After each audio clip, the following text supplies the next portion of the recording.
What's up, people of IB History of the Americas 1? This is Mr. Chitwood, and today we're going to begin our first video in this new series on nations and nation building, primarily between 1787 and 1867.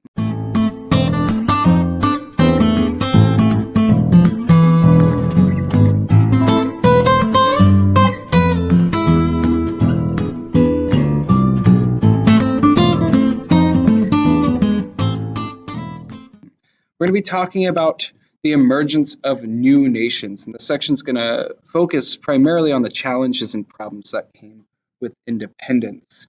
We're going to talk about this in terms of both the Latin American region as well as Canada and the United States. In the Latin American region, we're going to be primarily focusing on Mexico and Argentina, and it's important before we get going that throughout most of Latin America, had gained independence by the end of the fourth quarter of the 19th century. The protracted struggle elevated the power of the few privileged elites who, with few exceptions, benefited from Spanish and Portuguese colonial systems and reaped even greater rewards during the early decades of nationhood. The independence of new nations proved almost at once to be nominal because the ruling elites became economically subservient to Great Britain.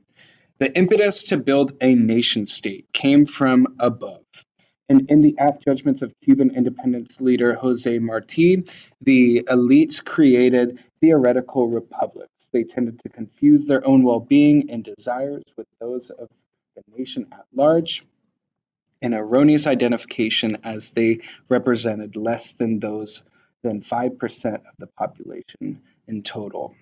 That minority set the course upon which Latin America continued through the 20th century.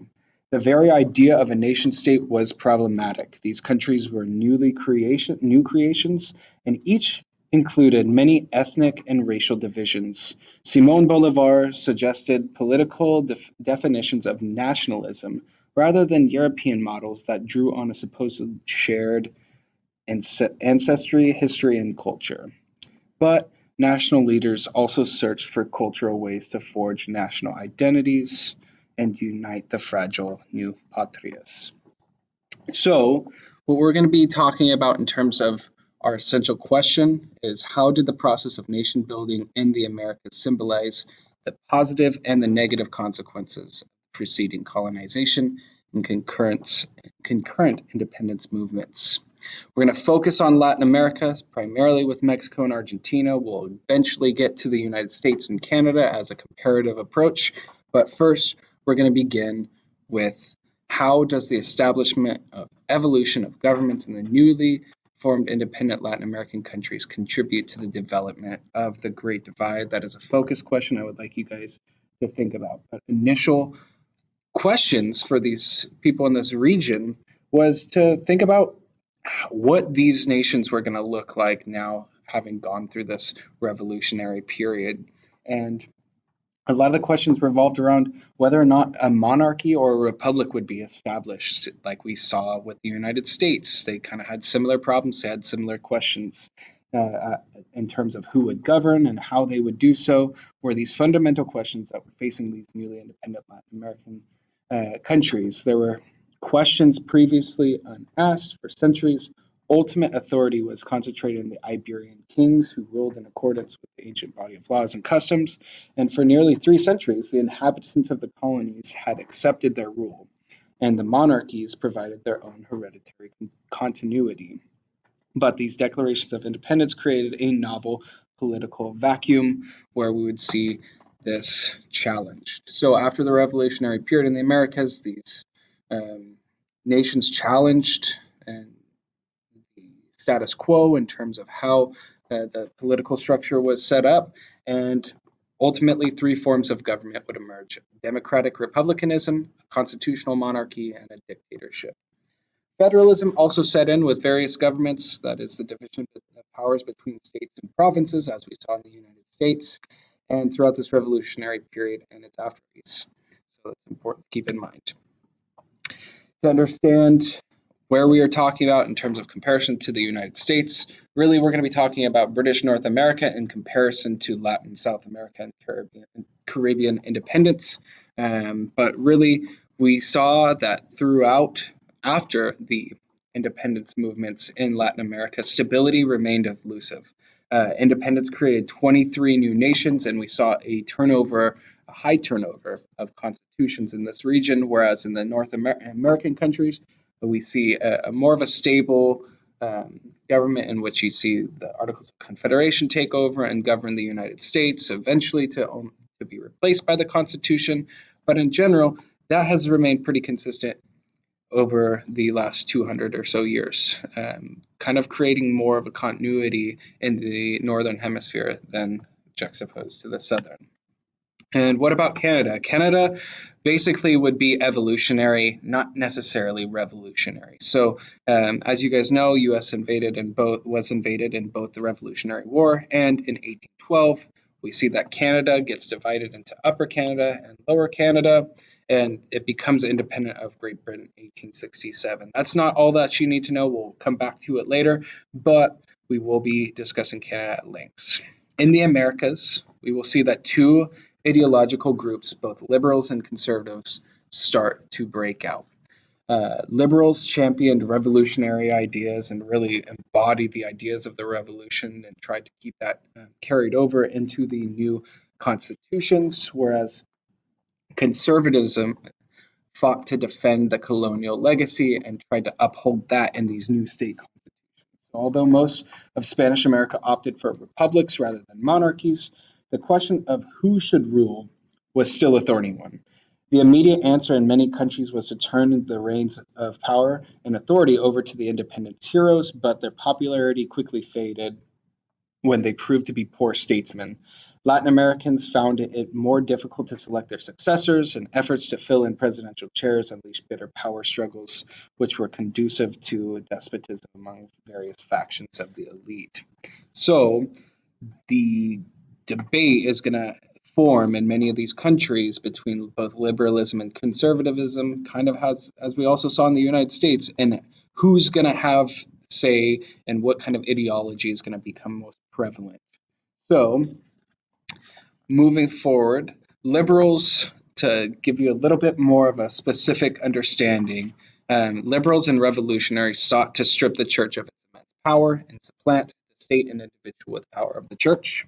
They insisted on having things like public cemeteries and wedding ceremonies, schools to teach Republican virtues, free speech, individualism, and they also sought to end slavery in terms of what that meant in Latin and South American countries, not necessarily of what we know it to be today as in the United States.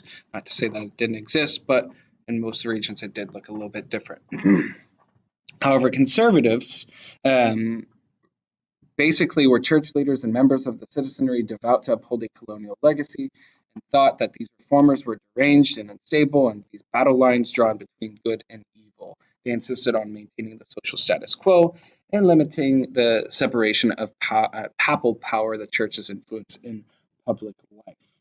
So, what we start to see is this kind of division that is formed between both the liberals and the conservatives. And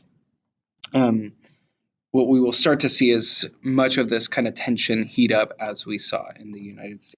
Now it leads us to the issues of constitutions in Latin America. Constitutions were new in terms of political change from the monarchical system that involved centuries of teaching divine right or rule and papal supremacy, but there was a high turnover in constitutions following the revolutionary period that caused much confusion in the early to mid 1800s, and caudillos soon built stability and were charismatic strongmen who had powerful armies that came to the foothold of political power and the forefront of politics in these countries. To give you a little bit of historical context in Mexico, in 1823, the Mexican Federalists overthrew the Mexican centralist government and Emperor Augustine de Iturbide, and Mexico became a republic, giving the states a voice in government. You had Federalists believe that power should be shared between states and the national government, and you also have the centralists that believe that power should be concentrated in the city, ultimately leading to the creation of a new territory in 1824. But there were some problems in independent Mexico primarily along the ideological conflicts between liberals and conservatives. Liberals wanted reforms based on Enlightenment ideas in the Spanish Constitution of 1812. Conservatives disliked the egalitarian ideas that gave worth to the lower classes in Mexico. So there's economic crisis also that ensued, primarily over the territory and land distributions that you guys will have seen through the colonization law of 1823. And there was a desire of military and Catholic Church officials that wanted to maintain the distinct connection between church and state without having that interrupted. Not to mention that there was political inexperience of many of Mexico's new leaders that furthermore thrust imbalance in the political system, which leads us to an understanding of the timeline, specifically in terms of colonization laws, beginning in August 24th of 1821, where Mexico becomes independent from Spain, and stretching all the way to October 4th of March 24th of 1825, where we kind of see these colonization laws taking place. So with that, we're going to stop here to give you an understanding of the historical context, basic historical context. When we jump back in our next series, we're going to be talking about caudillos and their emergence in Latin and South American countries and what they had to do in terms of their role within the political structures.